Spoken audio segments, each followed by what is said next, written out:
I shot her twice. One in one leg, one in the other leg, one in the back. The first text messages for help started just after 2:30 Thursday morning, saying, "What's your address?" The victim, we now know to be 33-year-old Candace Price, responded, 30 westbound in an RV. His name is Tony Kelli. It was a text no one expected to see. "Please help. I've been shot. I'm in an RV and Tony is driving." Candy Price was fighting for her life. But the real shock? She had no idea if anyone would find her in time. What started as a happy family life with Tony Kelli quickly unraveled into something unrecognizable. A violent confrontation, a high-speed chase, and a mother desperately trying to survive, while her children were trapped inside. But what was it that pushed Tony, a man who once seemed perfect, to such extreme violence? And how did Candy manage to escape, risking everything to save herself? Stick around, because the twists in this story will leave you questioning everything. The final moments, Tony's last words, and a 911 message that could have been her last. But before we begin, I want to thank you, my amazing viewers and subscribers, for your support. Your likes, shares, and comments help make these stories more meaningful. If you're new here, be sure to hit that subscribe button and join our growing community of true crime enthusiasts. Now, let's get started. It was the early 2000s when Candy first met Tony. She remembers it as one of those moments in life that felt like it was meant to happen. He was charming, with a smile that made her feel like the most important person in the room. He wasn't just good-looking, he was hard-working, and that appealed to her immediately. Tony ran a cleaning service business, and he seemed to have everything figured out. He was reliable, dependable, and for a while, he made her feel secure in their future together. Candy's family was just as smitten. They saw how well Tony treated her, how they laughed together, how easily he fit into their world. To them, it wasn't just about his work ethic or the fact that he ran his own business. He chose Candy. And in their eyes, that alone made him a good match. There was no doubt about it. He seemed like the perfect guy. Her family couldn't stop talking about how lucky Candy was to have found someone so grounded, someone who would always be there for her. They were very, very excited to meet him. You know, he was a hard worker and he had a good job, and they liked him, not just because of what he did, but just because he chose me, and that was a big thing. Not a lot of conversation. He was just real quiet. They were a happy couple. In the beginning, everything seemed easy. Candy looked back and thought about how happy she was. Tony was quiet, but in that quiet way that suggested he was just the strong, silent type. He wasn't flashy, but his actions spoke louder than any words could. They fell in love quickly. It wasn't just the way he treated her, it was the way he respected her family, and how they respected him in return. They started talking about a future together, marriage, children. It felt right. It felt like it was going to work. There was no reason to think otherwise. But soon, things began to change, and Candy had no way of knowing that the perfect beginning they'd shared would soon give way to something far darker. By 2016, after the birth of their third child, Candy noticed that Tony was changing. At first, it was subtle, just small shifts in his behavior, things that didn't seem like much at the time. But over the next year, the cracks in their once strong relationship began to show. Tony started smoking marijuana more frequently. Candy didn't understand it, but at first she brushed it off. Maybe it was just his way of coping with the pressures of fatherhood and his busy work schedule. But as time went on, it became clear it wasn't just the marijuana affecting him. It was the distance. A little lying, a little ignoring, a little cheating, a little being somewhere you're not supposed to be, probably. That always was in the back of my mind. You don't have to go fishing way late at night. You know what I mean? That's just ridiculous. Like, who does that? Can you... Tony began spending more and more time away from home. At night, he'd head out for fishing trips, sometimes coming back late. Candy didn't think much of it at first, but then the frequency of his trips, his lack of attention when he was home, it left her feeling uneasy. He wasn't there emotionally when she needed him. And the more she noticed, the more she began to feel isolated. She'd reach out, but his responses were either distracted or dismissive. Tony's silence spoke volumes. It wasn't just the long hours, it was the way he closed himself off. Candy had no idea why this was happening, but it was clear. Something was wrong. They began to drift apart in a way she didn't understand, and the tension between them started to build. Then, one evening, Candy stumbled upon something that made her gut twist. She was going through the finances when she came across a charge on Tony's credit card for a hotel she didn't recognize. A hotel she was certain Tony hadn't mentioned. Her heart sank as she stared at the bill, her mind racing. She confronted him, her voice shaking with a mixture of disbelief and anger. Tony's response was immediate and defensive. He denied it, insisting he hadn't stayed at that hotel. I did not go to no hotel. But let me see the statement. Let me see the statement. So I never suspected anything wrong in the beginning. It wasn't until later on where things started changing and I started noticing things were wrong. Here they are arguing about a hotel charge on his credit card. Candy suspected Tony was cheating. I've been at the Quality Inn. Oh, 722. Yes, this what's on my statement. That's where you went? No, that's not where I went, but that's what's on my paper. But did you go there? No, I did not, and I will find out and you will know. The LIE was clear to Candy. But the worst part? How calm he seemed about it. He didn't care enough to explain, didn't care enough to be honest. That was the moment everything shifted. The trust between them had cracked wide open. She could feel it in her chest, the suspicion, the doubt, growing like an infection. Was Tony really cheating? Or was there something else she wasn't seeing? That single credit card charge became the tipping point in their already strained relationship. Candy began to question everything. The late nights, the secrecy, the strange patterns in his behavior. But the worst part? She had no one to turn to. She was on her own with this, and the isolation was suffocating. At this point, Candy knew that something had to change. But she had no idea just how much things would unravel, and how quickly before she'd ever have a chance to fix it. It was late May 2017 when Candy went to pick up her children, a 1-year-old and a 3-year-old, from Tony's place. It should have been a routine visit. She expected to see her kids, check in, maybe talk about the usual co-parenting matters, and then head back to her own life. But when she arrived, she was immediately shocked.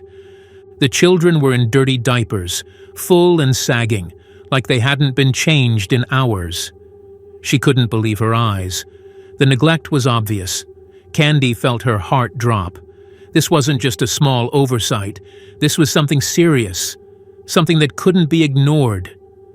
She had no choice but to confront Tony right then and there. The Pampers were filled up, both of them. And I'm like, what the heck? You know, like, why are they dirty like this? And I'm fussing at him, and I'm like, these kids are dirty. This is unacceptable. And so he ends up beating me up because I said that. Why are they like this? She asked, her voice shaking with a mix of anger and disbelief. Tony didn't answer right away. Instead, he tried to brush it off, but Candy wasn't having it. "This isn't okay, Tony," she said, her voice rising. She accused him of neglecting the kids, of not taking care of them the way they deserved. The moment the words left her mouth, she saw his expression change. Tony's face turned dark. Candy had seen him upset before, but this felt different. This wasn't just frustration. It was something darker, something dangerous. Before she could say another word, he lunged at her. The slap came fast, followed by another. It was the first time Candy had ever been physically struck by him, and she was stunned. Candy didn't have time to react before Tony grabbed her by the arm, forcing her to the ground. The pain was real now. This wasn't just an argument anymore. This was violence. And Candy now realized that the man she had once trusted was dangerous. He wasn't just going to let Candy walk away this time. He was about to do something that would change everything. After dragging Candy and their 2 children into his RV, Tony locked the doors. The space felt smaller, the air heavier. Candy's mind raced. What had just happened? Was this really the same man she'd once loved? The same man who had made promises to her, who had been the provider, the one who made everyone believe that he was the perfect match for her? Tony didn't give her time to think. He pulled out a gun.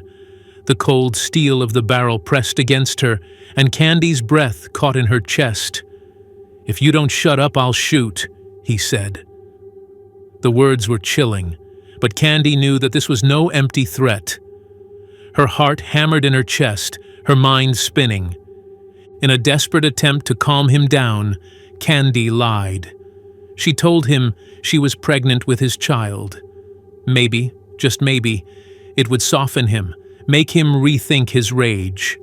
But Tony didn't soften. His anger exploded instead. Without warning, he pulled the trigger. The bullet grazed her back, sharp, quick, and full of force. Candy gasped in pain, the burning sensation spreading across her body. "You're not going anywhere," Tony sneered, his voice full of venom. Shocks her. I had no idea he was this angry. Like, he pulls out a gun, he shot at me, but for some reason, like, I turned like, no, don't shoot me, and then it just grazed my back. Candy felt the weight of the situation settle around her. This wasn't just an argument anymore. It was life or death. She had to act fast. Tony wasn't going to stop. The next moment, he tied her up with zip ties, securing her wrists tightly. Then he taped her mouth with duct tape, completely restricting her movements, leaving her utterly helpless. Whatever, but he ended up pulling out these zip ties and he ties me up, and then he gets this tape out, this duct tape, and he tapes up my face. Inside the RV, Candy's fear reached a breaking point.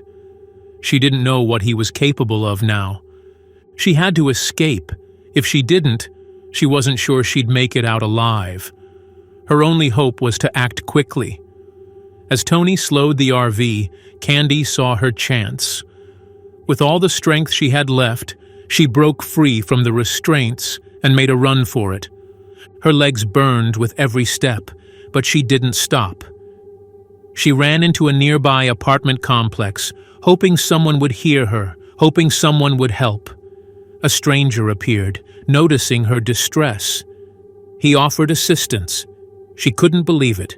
Someone was finally offering a way out. But Tony wasn't far behind.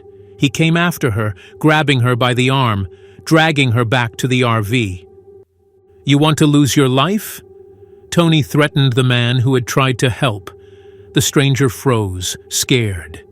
But then Tony, he caught up with me and he pulls the gun out and he was like, "You want to lose your life?" He's talking straight to that man and he's like, "No, I don't, I thought the..." Candy felt herself being pulled back, her feet barely touching the ground. As Tony dragged her back to the RV, she felt the pain in her back. The gunshot wound, now a burning reminder of how far things had gone. Tony wasn't done yet.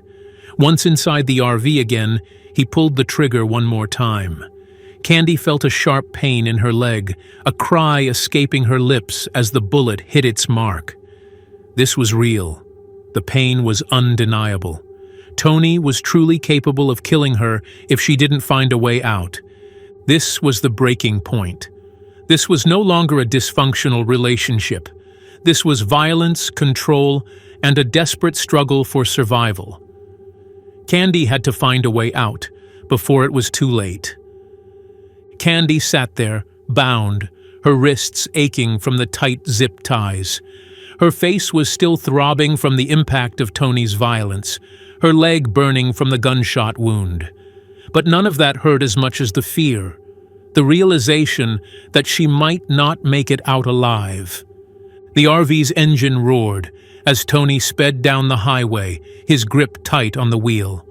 The children sat in silence, watching everything unfold, too young to fully understand, but old enough to feel the tension suffocating the air.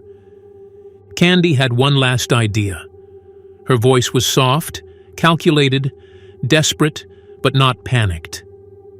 "If you're going to kill me, at least let me call my mom first," she whispered. "Let me hear her voice one last time." Tony stared ahead, his expression unreadable. Seconds passed.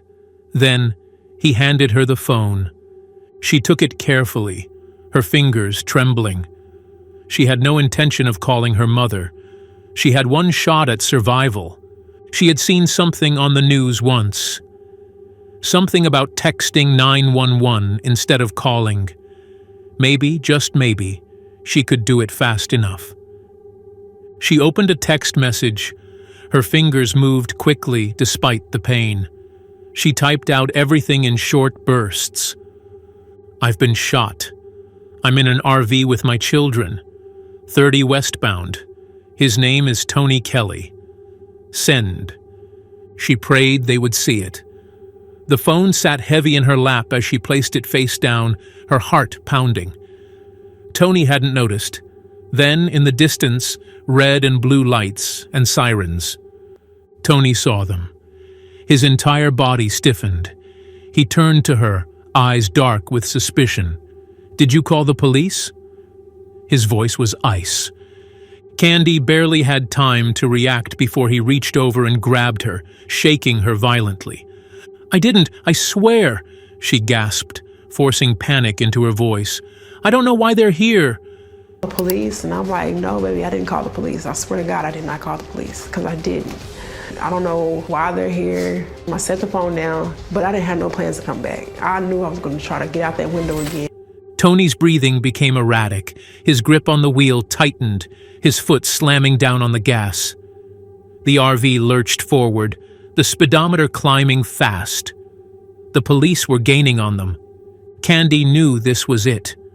The moment everything would end, one way or another. The RV swerved dangerously along the highway, 90 miles per hour. Candy could feel the weight of the vehicle shifting, the way it rocked with the force of every sharp turn. Tony wasn't stopping. Her mind raced. She had to make a decision. She turned to her children, her babies, and kissed them, whispering her love into their ears. This couldn't be the last time. Before I left, I kissed the boys and I prayed so hard. I'm like, I'm not ready to go yet. I'm not. This cannot be the... And then she moved. She threw herself out of the RV, but she hit the pavement hard, skin scraping, bones slamming, her body rolling violently across the asphalt.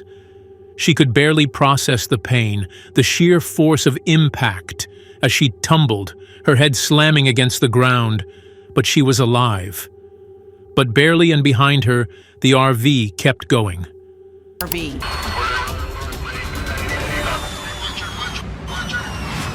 I made it out of there. I made it out. Scary. Like, that was the scariest thing I've ever... The chase was relentless.